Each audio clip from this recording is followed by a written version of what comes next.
नमो अरहन्तानं नमो सिद्धानं नमो आयरीयाणं नमो वज्रायाणं नमो लोये सवसाहुणम्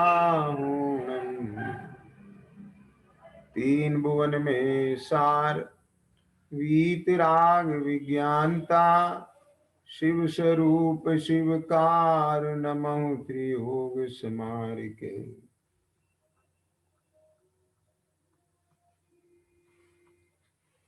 शैडाला जी के आधार से अपने स्वाध्याय का क्रम चल रहा है और इस क्रम में कल 8वें और 9वें छंद के आधार से चर्चा की थी। तीसरी ढाल के 8वें और 9वें छंद, वह छंद इस प्रकार है कि यो अजीव अब आश्रव सुनिए मन वच काय त्रियोगा मिथ्या अवरति अरु कसाय परमाद सहित उपयोगा। ये ही आत्म को दुख कारण ताते इनको तजिए। यानी सीधा सीधा यह है कि इस जीव के लिए जो दुख का कारण है वो बाहर नहीं है, वो भीतर है। और वो क्या है कि वो आश्रव भाव है। उस आश्रव भाव में मिथ्या तो पहले नंबर का है। जो दुख का मूल कारण है, बड़ा कारण है, वो मिथ्या दर्शन है। पंडित टोडरमल जी साहब ने 6वें अधिकार के अंतिम चरण में लिखा है कि यह सबसे बड़ा पाप है। जिनागम में बड़े पाप को पहले छुड़ाते हैं, इसलिए इस मिथ्यात्व को सप्त व्यसन से भी बड़ा पाप जानकर पहले छोड़ना।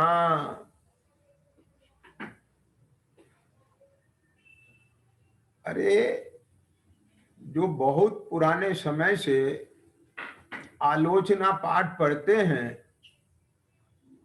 मैं उसकी पंक्तियां आपको स्मरण में लाना चाहता हूं। विपरीत एकांत विनय के संशय अज्ञान कुनय के। याद आ गया ना? आप पढ़ते हैं कि नहीं पढ़ते?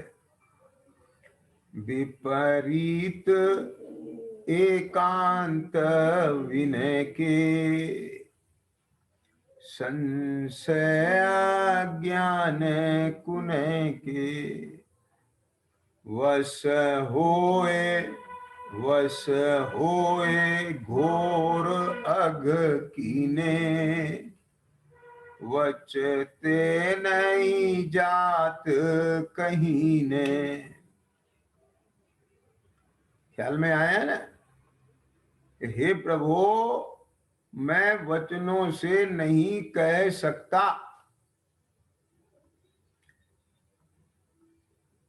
क्या कहा? किनके वश में होके घोर पाप किए?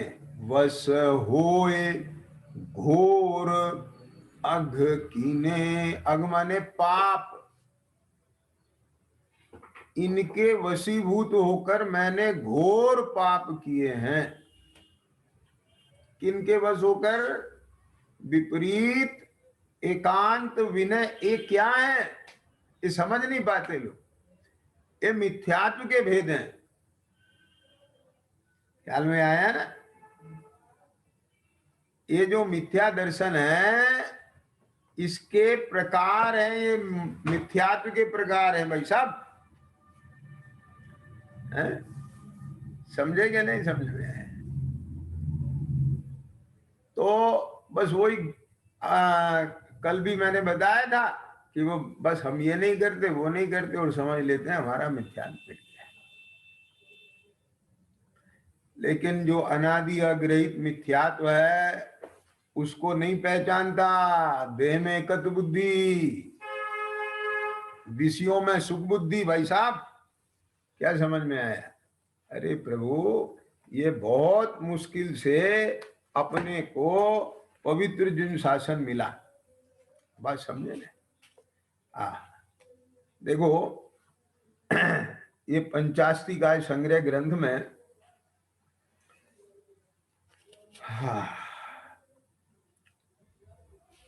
113 नंबर की गाथा है, ख्याल में आया है ना? 111 नंबर की गाथा से आचार्य कुंकुन स्वामी ने एकेंद्रीय जीवों का वर्णन प्रारंभ किया, समझे? तो 113 नंबर की गाथा है ना, क्या समझ में आया? मैं उसका भावार्थ पढ़ के आपको बताता हूं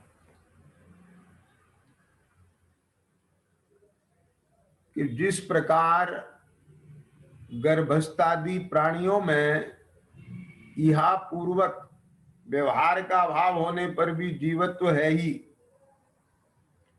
उसी प्रकार एक इंद्रियों में भी इहा पूर्वक व्यवहार अभाव होने पर भी जीवत्व है।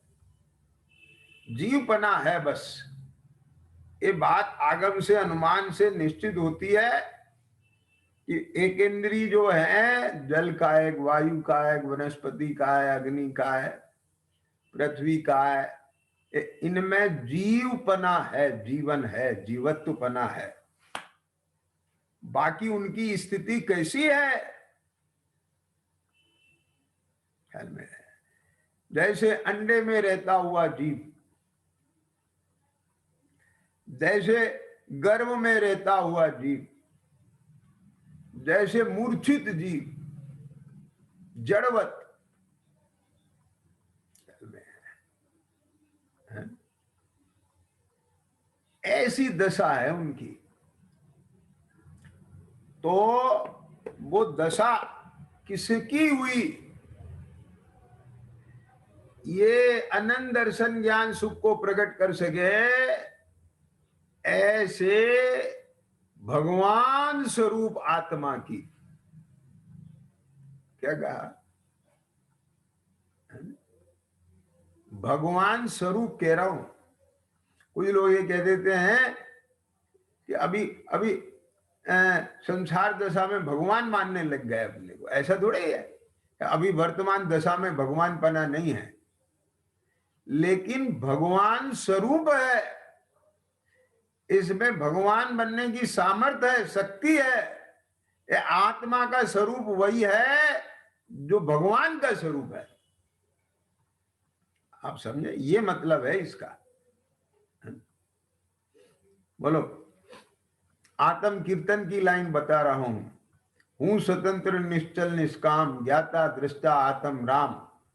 मैं वह हूं जो है भगवान, जो मैं हूँ मैं वह हूं जो है भगवान, और मैं जो हूं वो है भगवान। चल में माने कोई अंतर नहीं है, बस अंतर यही ऊपरी जान वे विराग यह राग विधान। यहां अभी राग का सद्भाव है, उनके राग का अभाव हो गया। बाकी जीवत्व पने में कोई अंतर नहीं। ख्याल में आ गई? ऐसा भगवान स्वरूप दर्शन ज्ञान का धारी। ख्याल में आया कि नहीं आया? अब सुनना ध्यान से। अज्ञान द्वारा ये जो मुझे आपको पढ़ाना था, अज्ञान द्वारा पराधीन इंद्रिय सुख में आसक्त होकर, इंद्रिय में अहम बुद्धि, इंद्रिय में एकत्व बुद्धि, इंद्रिय सुख में सुख बुद्धि।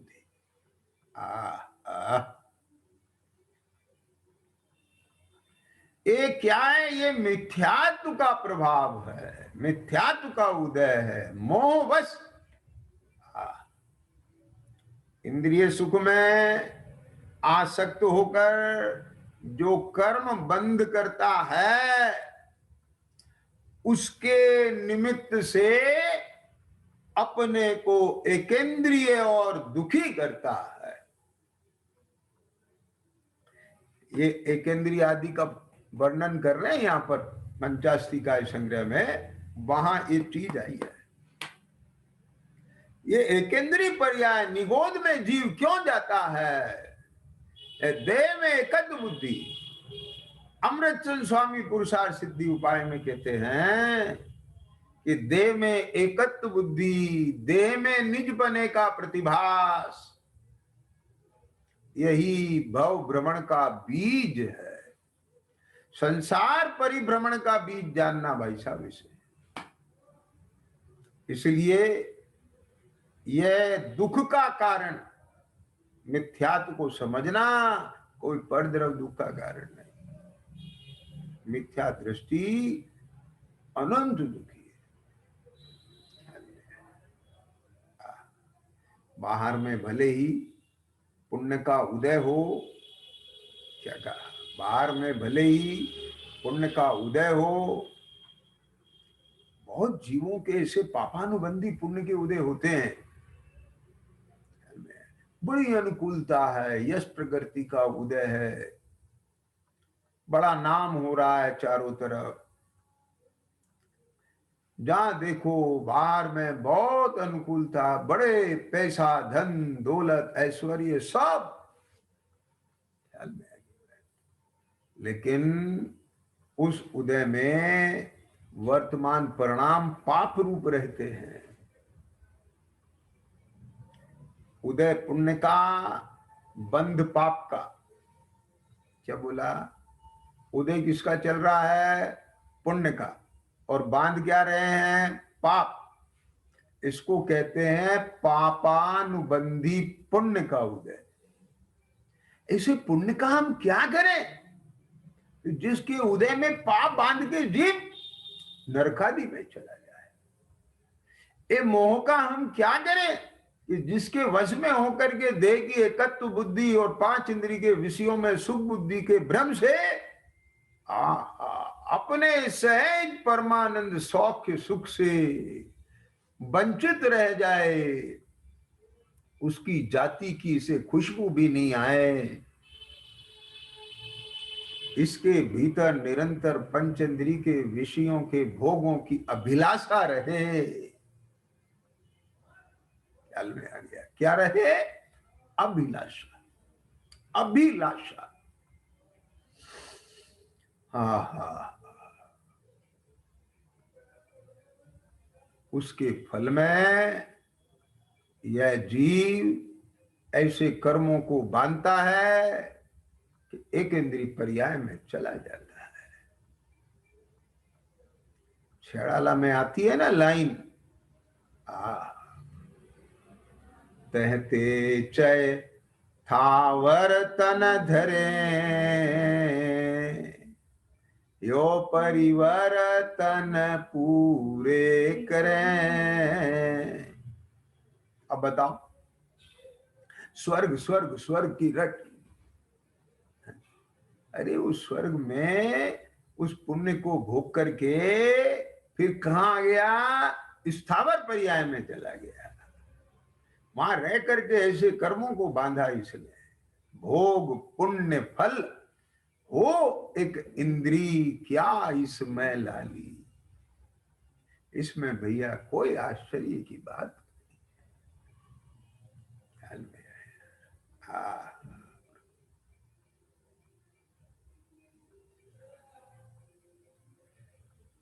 हरे प्रभु।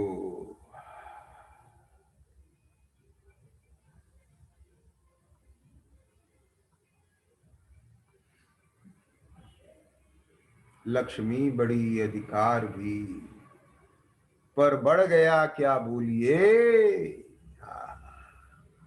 परिवार और कुटुंब है क्या, वृद्धि न पर इसका विचार विवेक पूर्वक शांत होकर कीजिए। कभी बैठ करके शांति से विचार करने के लिए फुर्सत नहीं है। मैं कौन हूं, आया कहां से और मेरा रूप क्या। ख्याल में आया।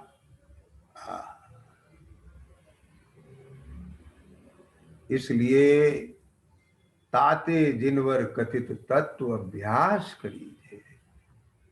यह जो अपने तत्वार्थ की चर्चा चलती है, जीवादि सात तत्व संबंधी निर्णय संबंधी बात चलती है, जिसमें से अभी आश्रव तत्व की बात चल रही है, आश्रव तत्व की बात चल रही है। ये आश्रव तत्व की बात को बहुत ध्यान से समझने की है।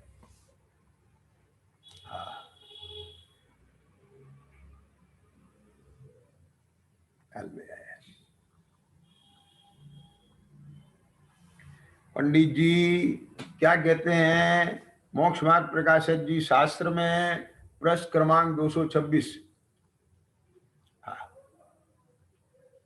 मिथ्यात अवृति कषाय योग, ये आश्रम के भेद हैं। यहां प्रमाद नहीं लिखा है। बोले हाँ ठीक है, मैं उसे कषाय में शामिल कर दिया है। क्या बोला, समझ गए बात।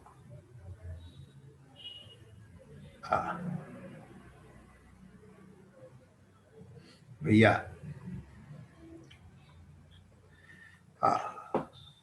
प्रमाद को कषाय में गर्भित कर दिया यहां पर, इसलिए यहां पर प्रमाद अलग से नहीं लिखा है। समझ गए। मिथ्यात अवृति कषाय योग, ये आश्रव के भेद हैं। आश्रव कुल 57 प्रकार का बताया ना, तो कैसे है वो 57 प्रकार। 5 प्रकार का मिथ्यात्व, 12 प्रकार की अवृत्ति, 25 कषाय और 15 योग जोड़ो।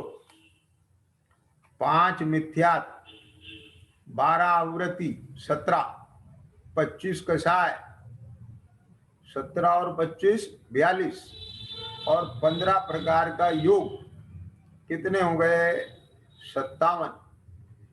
ये 57 आश्रम के कारण है। आई बात समझ। तो यहाँ पर पंडित जी ने प्रमाद को इसमें शामिल करके ये बात कही कि मिथ्यात अवृत्ति कषाय और योग ये आश्रव के भेद हैं। उन्हें बाह्य रूप तो मानता है, यहां वजन डाल रहा हूं मैं, उन्हें बाह्य रूप तो मानता है, परंतु अंतरंग इन भावों की जाति को नहीं पहचानता। बस ये बहुत इंपॉर्टेंट बात है। बाह्य रूप तो जानता है, परंतु अंतरंग इन भावों की जाति को नहीं पहचानता। ये भाव कहां, जो शास्त्र में लिखे हैं उनके नाम याद कर लेता, उनकी परिभाषा याद कर लेता, बाह्य प्रवृत्ति में उनसे बच जाता, लेकिन भीतर में जो वासना पड़ी हुई है, भाव पड़ा हुआ है, वो पहचान में नहीं आता। ये आश्रम बाहर नहीं है, भीतर है। समझ आ गया भैया। कल दृष्टांत दिया था ना, किसी पर 99,999 रुपए का कर्जा हो गए और वो कहे भैया इसमें से एक 9 काट दो, मैं 9 रुपया दे देता हूं, तो आपको स्वीकार होगा।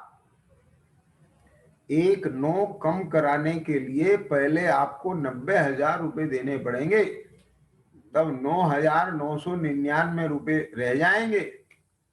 एक अकेला 9 रुपया दे के 9 नहीं कटेगा उसमें से। बोले आखिर वाला 9 कम कर दो, 9 रुपया ले लो। ये 999 है ना, तो 99 में 90 9 रुपया ले लो आप, और ये वाला 9 हटा दो, तो ये 9 हटा के कितने रह जाएंगे आप समझे ना? 90,000 दो तब एक 9 हटेगा। ऐसे ही सबसे पहले मिथ्यात्व हटेगा, फिर अवरति जाएगी।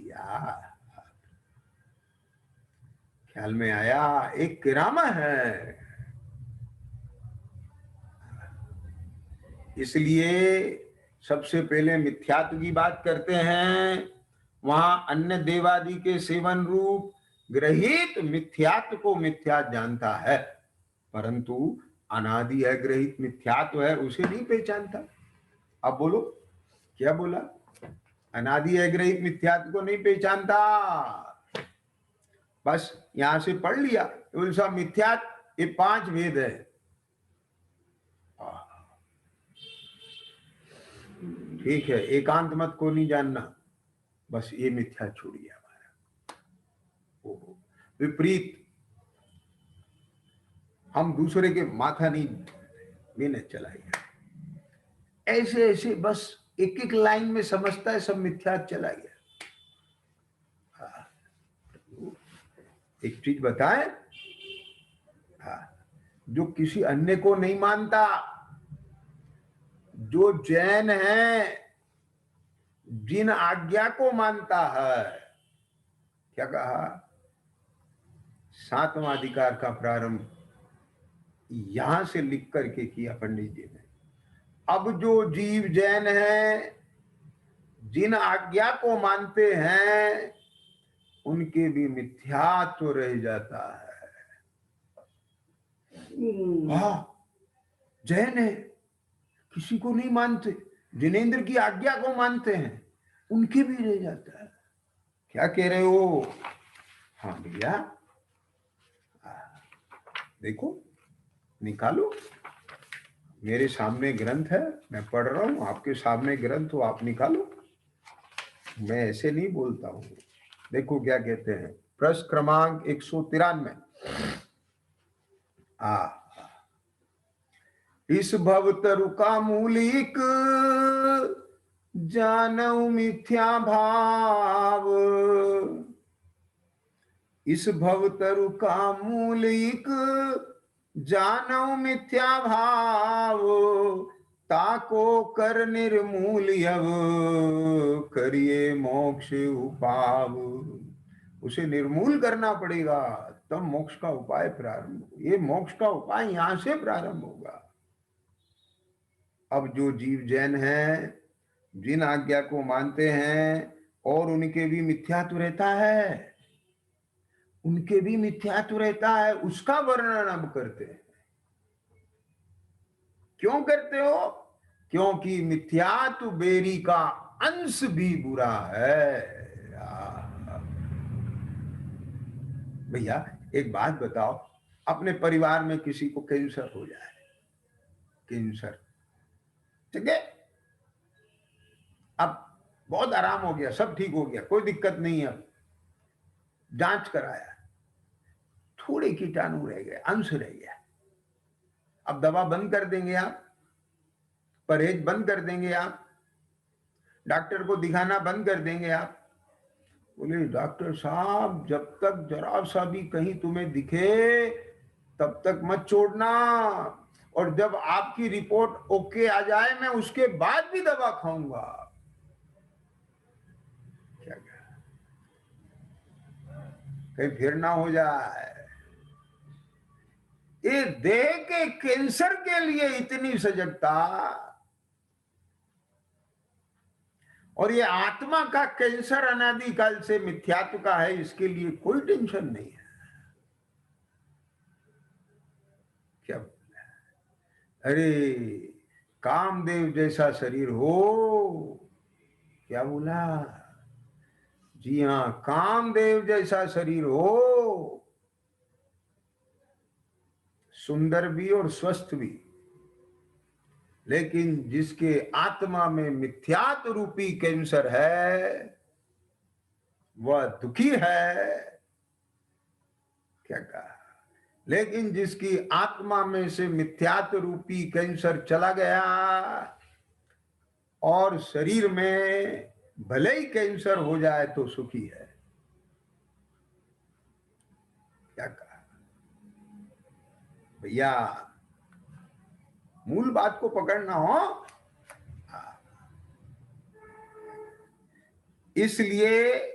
इसलिए सूक्ष्म मिथ्यात्व भी त्यागने योग्य है, रखने योग्य नहीं है। जितनी सजगता तुझे देह के रोग को निकालने की है, जितनी भीतर में तुझे तड़प, पीड़ा, भावना, ये जरा भी इसका नाम निशान ना रह जाए, पूरा निकलना चाहिए, ऐसे ही उससे भी कहीं ज्यादा। क्यों?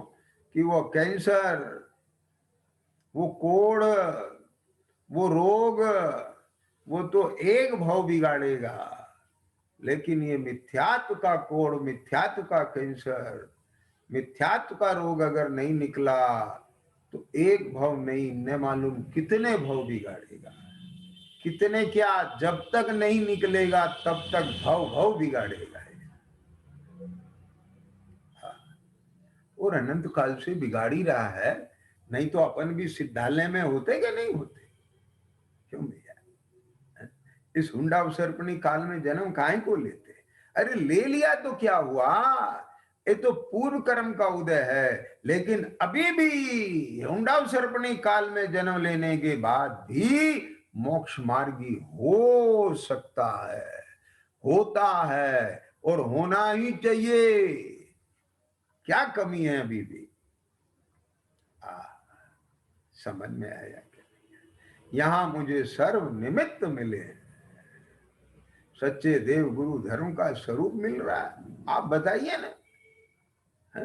अरे चौथे काल में शांतिनाथ तीर्थंकर, 16वें तीर्थंकर शांतिनाथ भगवान, उनसे पहले कईयों बार धर्म का विच्छेद हुआ। हजारों हजारों लाखों साल के लिए धर्म का विच्छेद हो गया। समझ आया? वो चौथा काल कितना निकृष्ट कि उस चौथे काल में कहीं धर्म का नाम निशान नहीं। बोलो, उससे तो भला है चौथे काल से, उस चौथे काल से, पूरे चौथे काल से नहीं। क्या कहा? यानी चौथे काल में, उस काल में जब धर्म का विच्छेद रहा, तब यहां चौथे काल में भी जन्म लेके क्या लाभ हुआ? आज इस हुंडा अवसर्पणी पंचम काल में साक्षात तीर्थंकर प्रभु का विरह है, परंतु उनकी देशना, उनके द्वारा प्ररूपित वीतराग धर्म, उसका स्वरूप आज हमें प्राप्त है। धर्म का विच्छेद नहीं। ख्याल में आए? हाँ, उस अपेक्षा से तो भाग्यशाली है। अपने लिए यह पंचम काल भी चौथे काल से अच्छा है। अपेक्षा की बात कर रहा हूं। भैया, अब जो जीव जैन है, जिन आज्ञा को मानते हैं, उनके मिथ्यात्व कैसे रह जाता है जी? निश्चयभाषी हो जाता है वो जीव भी शास्त्र पढ़ के, व्यवहाराभाषी हो जाता है जी वो जीव शास्त्र पढ़ के। क्या कहा? एकांती,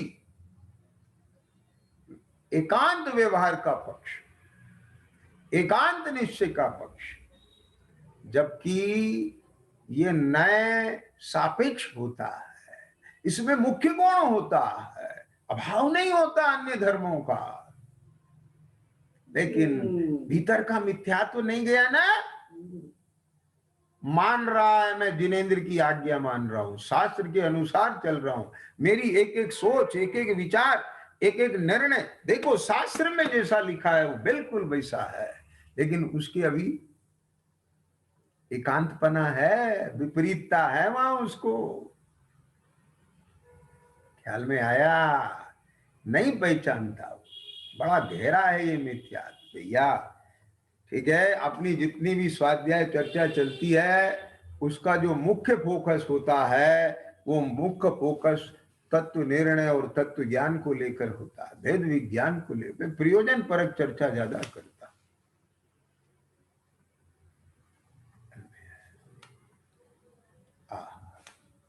तो यहां पर 226 नंबर के प्रश्न पर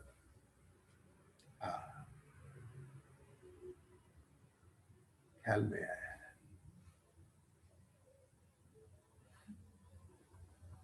हाँ,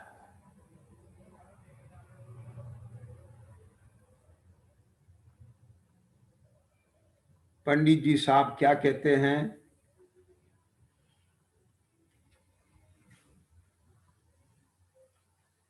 अनादि अग्रहित मिथ्यात्व उसे नहीं पहचानता। अब यहाँ बहुत विस्तार से चर्चा करने की जरूरत नहीं है। अपन ने इसको लेकर के पूर्व में भी बहुत चर्चा की। ऐसे मिथ्याद्र ज्ञान चरणवश भ्रमत भरत दुख जन्म मरण, आप उसे सुन लीजिए। मिथ्या दर्शन की चर्चा आई। अभी ये निश्चय सम्यक दर्शन और उससे पूर्व का जो पूर्वचर व्यवहार में जीवादि सात तत्व के निर्णय की बात चल रही है, ये भी उसी के लिए चल रही है। उससे पूर्व में नौवा अधिकार और रैसपूर्ण चिट्ठी के प्रकरण में भी ये सब आया है। पुरुषार्थ से मोक्ष, आत्मा का मोक्ष। ख्याल में आया कि नहीं आया? ये सब बहुत चर्चा आई। वहां सब आप खोजिए, देखिए, सुनिए। अब यहाँ मैं इसका मिथ्यात्व का और उसकी गहराई और उसके और डिटेल में नहीं जाऊंगा। मैं बस मूल आपको इशारा कर दिया कि केवल बाह्य ग्रहित मिथ्यात्व प्रवृत्ति तक सीमित नहीं रहना भैया। अंतरंग में जो देह में एकत्व बुद्धि है, ये मैं ऐसा भासता है, देह से भिन्नपना अपनी सत्ता का नहीं भासता।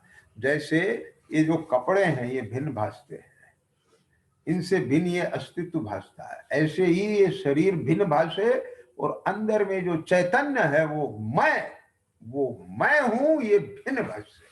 मैं चैतन्य और देह भिन्न। बिल्कुल जैसे नाटक करता हुआ स्वांग में राम कुमार को ये स्वांग भिन्न भासता है। राजा कौन बना है कि राम कुमार। राम कुमार से जुदा कोई राजा नहीं, लेकिन राम कुमार का स्वांग राम कुमार को भिन्न भासता है। वो जो राजा, मंत्री, भिखारी, पुजारी कोई भी स्वांग करता है, वो स्वांग और स्वांग कृत चेष्टा उसे अपने स्वरूप रूप नहीं भासती है। ऐसी स्पष्टता केवल समझ के स्तर पर नहीं, भाव भाषण में हो, वेदन में हो, अनुभव में हो, प्रतीति में हो, ख्याल में एकदम स्पष्टता। ज्ञान गेयों से नहीं आ रहा, गेयों में से नहीं आ रहा, गेयों से नहीं आ रहा, ज्ञान मेरे भीतर से आ रहा है। ज्ञान में गे नहीं आ रहा है, गे में है। मैं मेरे में हूं, ज्ञान ज्ञान में है, ज्ञान ज्ञान में रहता हुआ गे को जान रहा है। जानना मेरा कार्य है, देखना मेरा कार्य है। ख्याल में है एकदम स्पष्ट पृथकता। ये भिन्न द्रव्य की भिन्नता, दो द्रव्यों की पृथकता, स्वतंत्रता, भिन्नता, निमित्त नैमित्तिक संबंध, कर्ता कर्म नहीं भाष्य। ख्याल में आए, ये भ्रांति नहीं होना चाहिए। समझ में आ रही बात? बहुत बातें हैं। पंचेंद्री के विषयों में सुख बुद्धि मिट गई। किसके मिटेगी?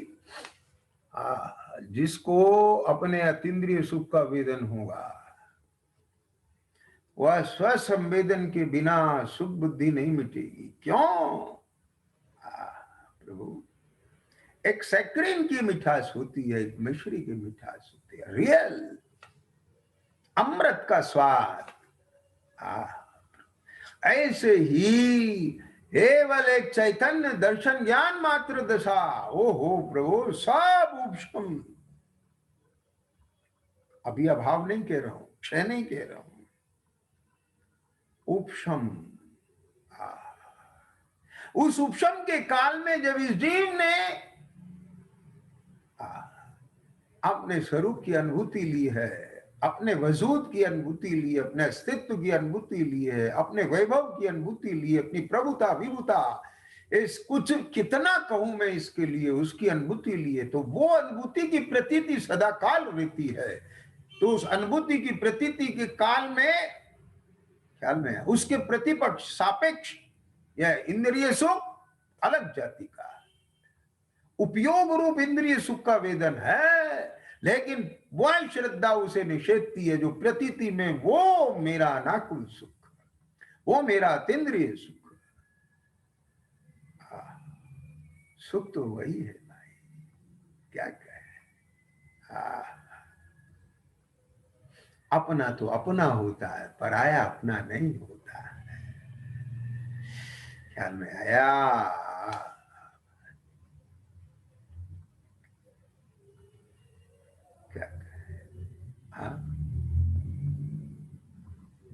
ये सब भ्रांति का परिहार हो जाता है।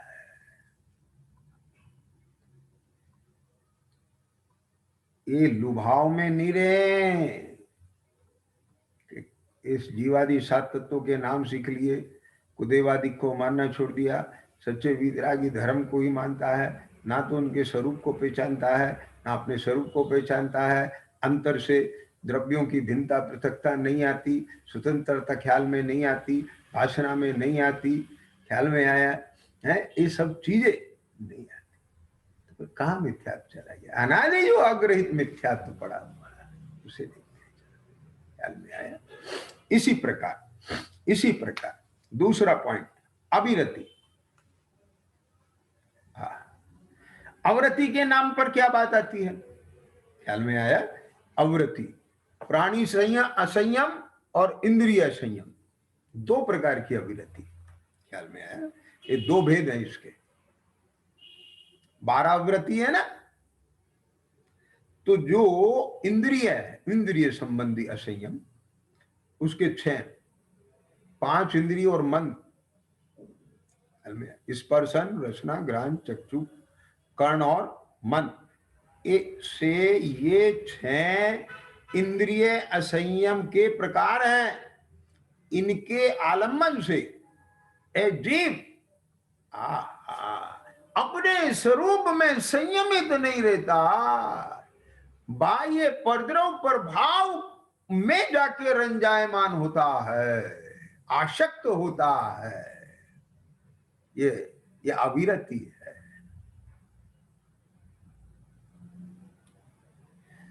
समझ आया? प्राणी असंयम, ये जो 5 स्थावर और त्रस, पृथ्वी का है, जल का है, अग्नि का है, वायु का है, वनस्पति का है और इस त्रस, ये जो 6 काय के जीव हैं, ख्याल में है, इनकी रक्षा ना करना ये प्राणी असंयम है। क्या समझ में आ रही है बात?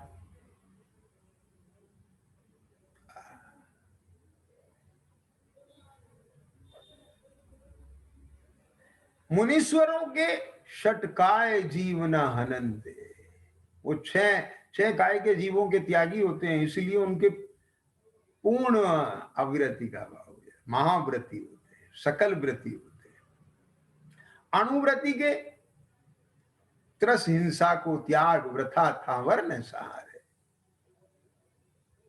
आ रही है समझ में बात? अब 2 बातें आ गई इसमें हो, एक हिंसा किसकी? 6 काय के जीवों की, और एक 5 इंद्रियों और मन के विषयों के भोग की अभिलाषा। क्या समझ में आई है ना? अब जो ये 12 प्रकार की अवृत्ति है, तो ये क्या करता है? है ना। 5 इंद्री के विषय भोग, ठीक है, त्याग कर दिया, बाहर से द्रव्य रूप से त्याग कर दिया, माने संयोग में नहीं रखता अपने।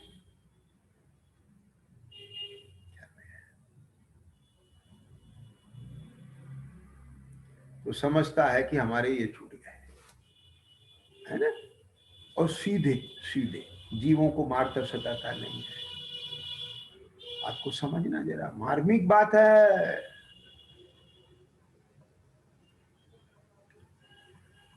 तो इसको क्या समझता है कि अविरति जानता है इसको, बाहर में त्रस स्थावर की हिंसा और इंद्रिय मन के विषयों में प्रवृत्ति को अविरति जानता है।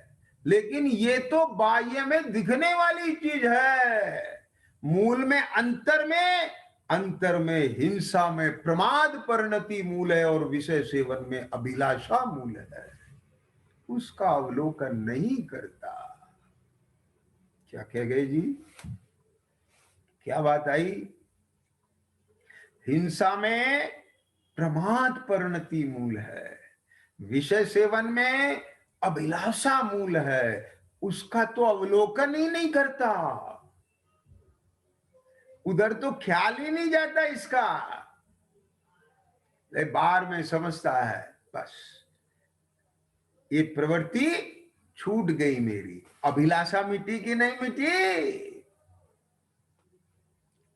बोलो, बंद किससे, प्रणाम से, प्रवृत्ति से नहीं। अच्छा, ये तो बहुत अच्छी बात बताई भाई साहब, प्रवृत्ति से बंद नहीं, प्रणाम से बंद है। ठीक है, तो हम प्रणाम नहीं रखेंगे, प्रवृत्ति करेंगे, 5 इंद्रिय के विषयों को भोगेंगे, तो पर बिना प्रणाम के भोगेंगे। पगले हो गए। बाह्य प्रवृत्ति के अंतरंग परिणाम का निमित्तिक संबंध है। बाहर की प्रवृत्ति अंतरंग परिणाम बिना नहीं होती। समझ गए कि नहीं, ऐसा नहीं चलेगा। हाँ, हमारे भाव नहीं है, बिना भाव के। अच्छा, बिना भाव के ऐसा होता है।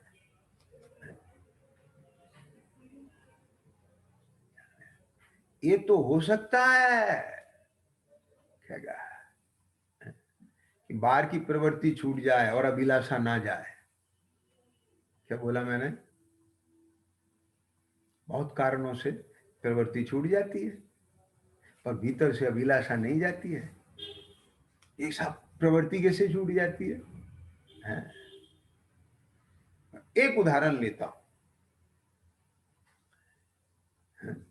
आपका सिनेमा घर में जाके पिक्चर देखना छूट गया, समझ रहे हो बात। अब उसके बहुत सारे कारण हो सकते हैं ना, आपकी व्यावसायिक व्यस्तता हो, सिनेमा घर में, है ना, गुंडे लफंगे ये सब आने लगे हों, ख्याल में है क्या, आपको अपने लायक वहां का वातावरण ना लगता हो, क्या कहा, थोड़ा आप धर्म से जुड़ गए तो आपको ये लगने लगा, अरे मैं वहां जाऊंगा तो लोग क्या कहेंगे, क्या सोचेंगे, क्या समझ में आए। अथवा किसी ने, त्यागी व्रती पंडित जी ने, मुनिराज ने, महाराज ने, किसी ने जो है आपको नियम दिला दिया। बहुत सारी चीजें हो सकती है। आपने कहीं शास्त्र में पढ़ लिया, सिनेमा देखने से बड़ा पाप बनता है, पाप बंद के डर से, अनेक कारणों से आप समझे ना, सिनेमा जाना छूट सकता है। प्रवृत्ति तो छूट गई, पर मैं आपसे पूछता हूं, क्या कहा, सिनेमा को देखने की अभिलाषा छूटी है कि नहीं छूटी है? अंतर से अभिलाषा मिटी है कि नहीं मिटी है? वासना गई है कि नहीं गई है? बंद वासना से। अभिप्राय में जो वासना है फल उसका मिलता है। बात समझे? जब सरकार सख्त हो जाती है तो गुंडे शांत होके बैठ जाते हैं। आपको लगता है अपराध खत्म हो गया, अरे अपराध जब तक खत्म नहीं होगा जब तक अपराधी खत्म नहीं होंगे। क्या बोला? बाहर में आपको अपराध की प्रवृत्ति होती हुई नहीं दिख रही है, लेकिन जितने अपराधी हैं उनके दिमाग में निरंतर अपराध चल रहा है। यहां भी नहीं चल रहा है विकल्पों में, तो उनके भीतर की वासना में तो पड़ा हुआ है। यदि सरकार का डर ना हो तो बोलो सारे अपराध हो कि नहीं हो। ऐसे ही यहां छाती पे हाथ रख के देखो, यदि पाप कर्मों के बंधन का डर ना हो, स्वर्ग मोक्ष का लोभ ना हो, तो बोलो ये सारे विषय सेवन हो या ना हो। क्या कहा? तो वासना कहां गई है? अभिलाषा कहां गई है? पांच इंद्रिय के विषयों में सुख बुद्धि कहां गई है? क्या कहा? ख्याल में आया? प्रभु सम्यक दर्शन पूर्वक यह 12 प्रकार की अवृत्ति छूटना, आहा, इसका नाम है व्रत। प्रभु इसका नाम है संयम। क्या कहा? ऐसा संयम जिनकी परिणति में प्रकट होता है वो मोक्ष मार्गी होते हैं। उनके भीतर से परद्रव्य के प्रति जो आसक्ति का बंधन था वो निकल गया। क्या कहा? ये जो मैग्नेटिक फोर्स है, जैसे एक तप्त तप्त तप्त लोहे का गोला,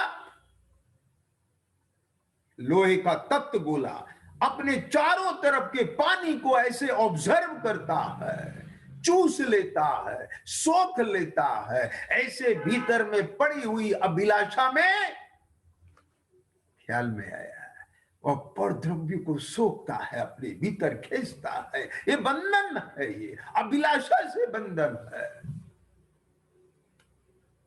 क्या अंतर से अभिलाषा गई? क्या? अभी तो अभिलाषा को अवलोकन में ही नहीं लेता है, अभी तो अभिलाषा पर निगाह ही नहीं जाती है, अभी तो अभिलाषा को पकड़ता ही नहीं है, उसके पीछे का अभिप्राय अभी ख्याल में नहीं आता है। विपरीत अभिप्राय अभी मिटा नहीं है। केवल प्रवृत्ति छूटने का नाम अवृत्ति का त्याग नहीं है भाई। समझ आ गया? जिनकी केवल बाह्य की अवृत्ति प्रवृत्ति में छूटी है,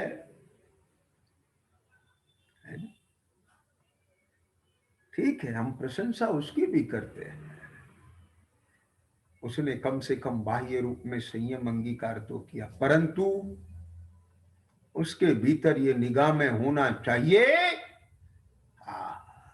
कि बाहर से छूटी है, अभी भीतर से छोड़ना मुझे बाकी है। जिसकी निगाह में ये बात है तो अभ्यास पूर्वक, अवलोकन पूर्वक उसकी पकड़ करके अपने अभिप्राय को सम्यक करके वो भीतर से भी निकाल फेंकेगा। लेकिन जिसके भीतर पकड़ में नहीं है, ख्याल में नहीं है, केवल बाह्य को छोड़ने से वह यह मान के बैठ जाए कि मेरी अविरति चली गई, कर्म बंध नहीं होता है मुझे उस जाति का, तो भ्रम में है, ख्याल में है। और सुनो, भले ही वो भ्रमित है, मिथ्या दृष्टि है, किसी अपेक्षा से हम उसकी बाह्य अविरति के त्याग को भी प्रशंसनीय कहते हैं। कम से कम द्रव्य पाप प्रवृत्ति तो नहीं कर रहा है। मिथ्या दृष्टि तो पहले भी था और अभी भी है। कम से कम अप्रशस्त कषायों से तो बच रहा है, पाप से तो बच रहा है। ये सापेक्ष बातें होती है, लेकिन उतने ही अंश में सापेक्ष कथन है। मैं क्या कहा, वो उसी एंगल से उतने लेवल पे, उतने अंश में हमने प्रशंसा की है। सर्वथा नहीं मान लेना, उसकी सर्वथा प्रशंसा समझ करके उसके मिथ्यात्व की भी प्रशंसा मत मान लेना, उसके भ्रम की भी प्रशंसा मत मान लेना, उसकी अभिलाषा की भी प्रशंसा मत मान लेना। अरे यहाँ तो एक छोटा बालक जिसको कुछ भी अकल नहीं है, वो अपने माँ बाप के साथ में बैठ करके माला को पकड़ता है, कभी जमीन पे डालता है, कभी ऐसे ऐसे घुमाता है, तो भी उसके हाथ में माला देख करके मन प्रसन्न होता है कि आज इसने माला उठाई तो सही, कम से कम भाला तो नहीं उठाया। क्या बोला, नहीं तो आजकल बच्चे वो ठाऊ ठाऊ करते हैं पिस्तौल हाथ में लेकर के, मार डालूंगा मैं तुझे, सटअप। कम से कम माला ही उठा रहा है। बात समझे कि नहीं समझे? ये उतने अंश में उसका एप्रिसिएशन है, लेकिन वहां जो उसके अज्ञान रूप चेष्टा है, उसका एप्रिसिएशन थोड़ी हो जाएगा उसमें। समझ आ रहा है कि नहीं आ रहा है? भैया ये जैन शासन बहुत कमाल का है। जहां जहां जे जे योगते तहां समझ बोलते हैं। हाँ, तो आज थोड़ा विषय को आगे बढ़ाया कि बाहर में त्रस स्थावर की हिंसा, इंद्रिय मन के विषयों में प्रवृत्ति, उसको अवृत्ति जानता है। आश्रम के भेद में है ना, मिथ्यात अवृत्ति। हिंसा में प्रमाद परिणति मूल है, विषय सेवन में अभिलाषा मूल है, उसका अवलोकन नहीं करता। इस संदर्भ में विशेष व्याख्यापन कर लेंगे, समय हो गया। सहजानंदी शुद्ध स्वरूप अविनाशी मैं आत्म स्वरूप, सहजानंदी शुद्ध स्वरूपी अवि